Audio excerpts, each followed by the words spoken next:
Louis vandag se vraag: hoekom herhaal ek dieselfde foute al weet ek beter? Dit kan mense frustreer hierdie. Ja, wie van ons ken nie dit nie, nee, ek self raak so frustreerd met myself, voel partymal soos 'n idioot. Dit is so, maar ek bedoel, is dit is dit is dit 'n menslike fout binne in ons dat ons hou daarvan om die hele tyd foute te maak, of is dit dat ons kan net nie beheer neem oor onsself? Wel, kom ons begin net deur te sê dat hierdie ervaring, dit is so algemeen dat mense vir hulle self so dik is hieroor. Ehm Jy weet, ek weet mos beter, man. Ek het hierdie al hoeveel keer in my kop gestamp. Ek het geweet ek moet dit nie doen nie, wragtig doen ek dit. Dit is baie baie algemeen. Maar die persepsie daarvan is baie dat dit reflekteer dat jy is swak, jy's onnosel, jy het nie eintlik selfdissipline nie, jou karakter is maar redelik aangetas. Mense beoordeel hulle self verskriklik hard en kras oor hierdie menslike eienskap. Maar wel die goeie nuus is dat dit nie so eenvoudig is nie en dat dit maar eintlik baie selde 'n aanduiding is van jou simpelheid. Die probleem is, Lise, is dat kennis en gedrag is nie dieselfde ding nie. Om iets te weet en om iets te doen is twee geweldig verskillende goed. Meeste mense weet hulle moet meer oefen of gesonder eet of minder spandeer of meer met die familie uitkom ensovoorts. Of ja, ek moet wragtig begin oefen. Ek weet dit, ek moes al en ek gaan maandag gaan ek. Meeste mense weet, maar baie min mense doen dit. En dit is omdat ons gedrag, dit wat ons doen, word nie eerstens beïnvloed deur dit wat ons weet nie. Definitief nie. Dit word beïnvloed met baie dinge. Ons emosies, ons ons algemene optrede, die manier hoe ons omgewing is, sosiale druk ensovoorts ensovoort, die emosionele brein by verre, by verre is sterker as die rasionele brein. Ons maak nie regtig logiese besluite nie, al dink ons doen. Maar wat dan? Ek bedoel, nou weet 'n mens dit. Hier sit Piet nou en hy weet dat hy weet dat hy moet nou nie Vrydag weer so baie drink nie, maar hy gaan nou Vrydag. Of Sunny wat vir die verkeerde man kies, elke keer as sy enkel lopend is, dan dink sy, hierdie keer gaan dit anders wees, en dan kies sy verragtig vir dieselfde soort man wat nie gaaf en vriendelik is met haar nie. Nou weet ons dit, maar nou hoe verander mense dit? Want nou, onthou jy sal dit baie hoor. Maar mense sal sê, maar dit is wie ek is. Dit is nou wie ek is. So ek bedoel, ek is nou maar iemand wat hierdie foute maak en daar's niks anders wat ek kan doen nie. Dit is 'n bekende alibi daarin. Want identiteit baie gereeld is weerstandig teen verandering. Nee man, ek is maar net eintlik 'n uitsteller. Ag nee, ek was maar net altyd sleg met geld gewees. Presies dit. En onthou, mense sal enige verskoning soek om verandering te staan. Enige verandering.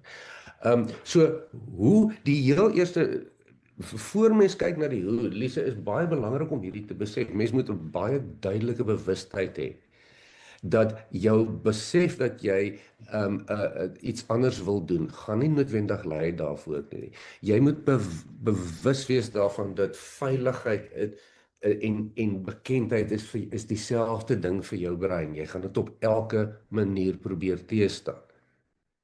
En wat dan gaan gebeur, is jy sal moet gewoontes begin kweek. Want gewoontes is baie sterker as bedoelings. Dit help nie jy gaan een keer om die blok loop nie. Daar's 'n groot verskil tussen 'n doelwit en 'n gewoonte. Jy kry dit slegs reg as jy jou om die blok loop aktiwiteite 'n gewoonte geraak het en jy dink nie meer daaroor nie. Nee.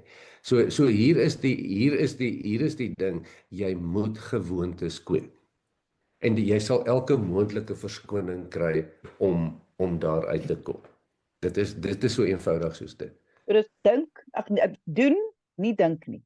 Doen, nie dink nie nie. dink nie. Want ons almal wag Ja. ons vir daai wonderlike maandagooggend wat jy wakker word en alles gaan eenvoudig net jy gaan so reg wees vir alles wat jy nou beplan het. Jy gaan jy gaan fiks word, jy gaan ophou met rook, jy gaan nie meer dit doen nie, jy gaan al daai goeders gaan nou verander. Sommer net so oornag gaan alles net beter raak. Maar wat jy sê is, as jy gaan doen en doen en doen en doen, dan is dit so mekaar te leer bestuur, dit gaan outomaties raak. Ja. Ag, om 'n eenvoudige voorbeeld te noem, baie mense wil graag ook meer gesond leef en graag oefen. Baie mense sluit by die gimnasium aan of begin aktiwiteite bekweek.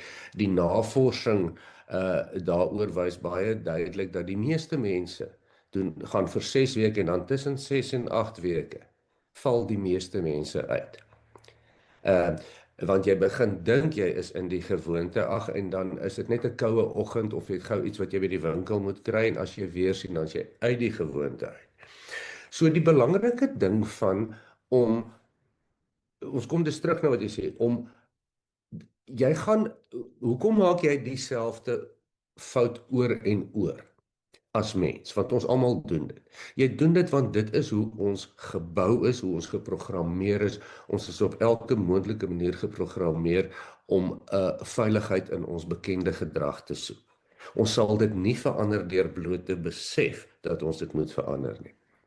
Ons moes dus gewoontes kweek. Nou, ek noem dit so, ek noem dit so halftong in die kies, is eintlik Griesa om die pistool teen die kop teorie. As jy sê jy wil ophou rook, jy gaan nou ophou rook, maar jy kry dit nie reg nie. As jy my toestemming sou gee en ek sou 'n pistool teen jou kop sit of teen jou geliefde se kop en ek sou die sneller trek as jy weer 'n sigaret opsteek, dink jy sal 'n sigaret opsteek? Daar's nie 'n manier nie. Jy's duidelik gemotiveer. Dis jou motivering is nie die probleem nie, so hoekom doen jy dit nie? Dit is dus nie vir jou belangrik genoeg om nie die sigaret op te steek, maar as dit sou wees, sou jy. Of om nie weer daardie e-pos te stuur nie, of om te begin oefen, of om wat jy ook al wil verander. Maar nou moet ons kom by die ding van die sambreel teorie weer wat ek altyd inbring en dit is dat ons moet baie lief voor om die hele sambreel. Jy moet as jy nou begin stap môre of op met rook vandag of dit wat ook al dan gaan alles onmiddellik verander. Dit gaan onmiddellik beter raak. En daai ding en jy het nou vroeër genoem dat jy gaan moet dit doen en doen en doen en doen. Dit gaan 'n proses wees voor jou brein gaan aanvaar. Goed, nou is dit 'n rotine. Nou is dit deel van jou wese. En baie keer kan dit baie bitter lank vat. Ek vind Lise dat ons as mense in 'n moderne kultuur het geweldig lui geword. Ons wil kitsresultate hê en ons is waaragtig geskok en verbaas as ons dit nie kry nie. En dit word ook gereflekteer in hoe mense verslanking aanpas deesdae met chemiese middels. Ons almal weet dat die een standhoudende manier wat jou nie noodwendig so baie geld hoef te kos nie, as jy moet net konsekwent reg eet en reg oefen. Dit hoef jou nie baie geld te kos nie. Maar waar is die klem? Konsekwentheid. Maar kyk, ons soek kitsoplossings. En daar is nie kitsoplossings in die lewe nie. Daar is nie. Maar kyk, dit is baie keer moeilik om teen jouself op te staan. So wie kan almal help hier? Moet jy dan nou so kundiges toe gaan of wie kan help dat jy kan 'n patroon in jouself verander? Ja.